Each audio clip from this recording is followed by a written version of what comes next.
This is a VOA Special English Agriculture Report. Sorghum is an important grain for Africa. Millions of Africans have more to eat because of Gebisha aegypti. The Ethiopian scientists developed sorghum seeds that can resist long, dry periods. The seeds can also resist the Strya wheat, a big cause of crop failures in Africa. Now his work has earned him this year's World Food Prize from the World Food Prize Foundation in Des Moines, Iowa.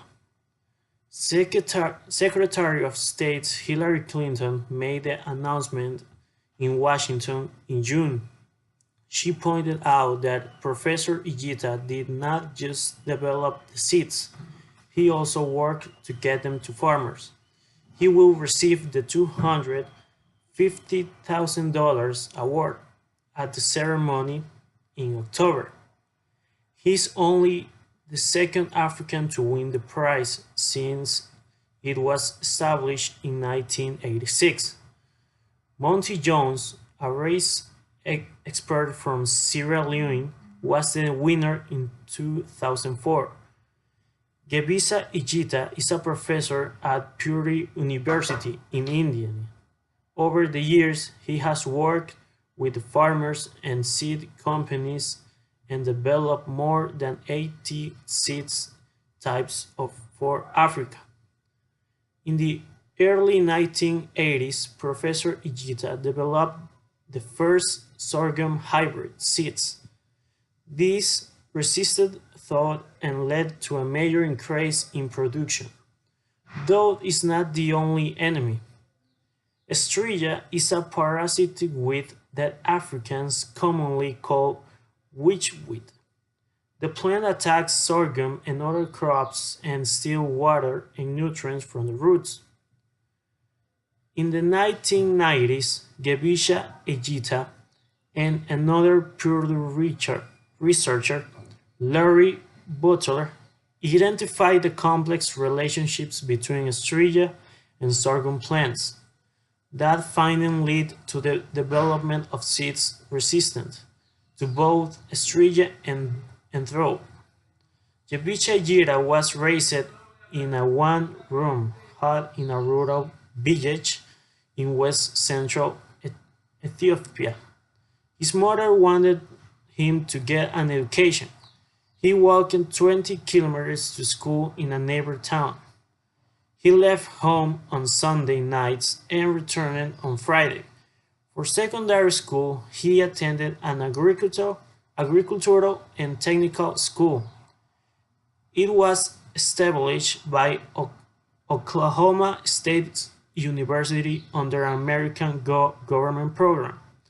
From there, he received an invitation to study at Purdue, where he earned a doctoral degree. But Professor Ijita has never forgotten his African roots. Today, he encouraged other scientists to turn their attention to Africa's needs. And that's the VOA Special English Agriculture Report. Transcript and M3s of your reports are at voaspecialenglish.com.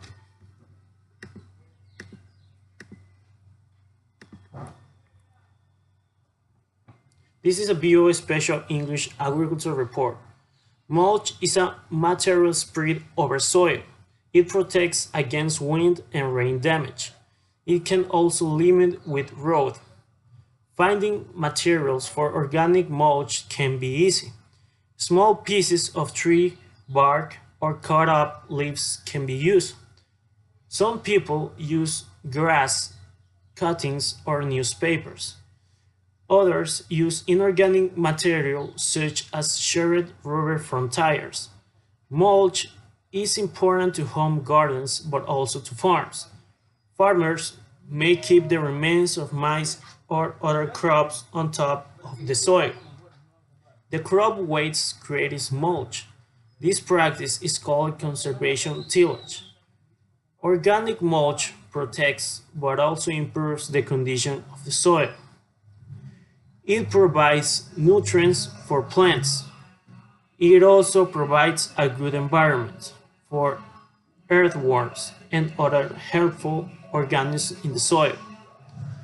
As the mulch breaks down, it provides material that keeps the soil from getting hard. This improves the growth of roots and increases the movement of water through the soil. The mulch also improves the ability of the soil to hold moisture. Experts generally suggest laying mulch to a depth of about 10 centimeters. If thinner materials are used, such as cut grass, the depth should be 2.5 to 7.5 centimeters. The same is true if compost is used for mulch. Too much can be restrict oxygen and water flow to the soil and harm roots. Also, do not build up mulch around the base of trees or plants like volcano.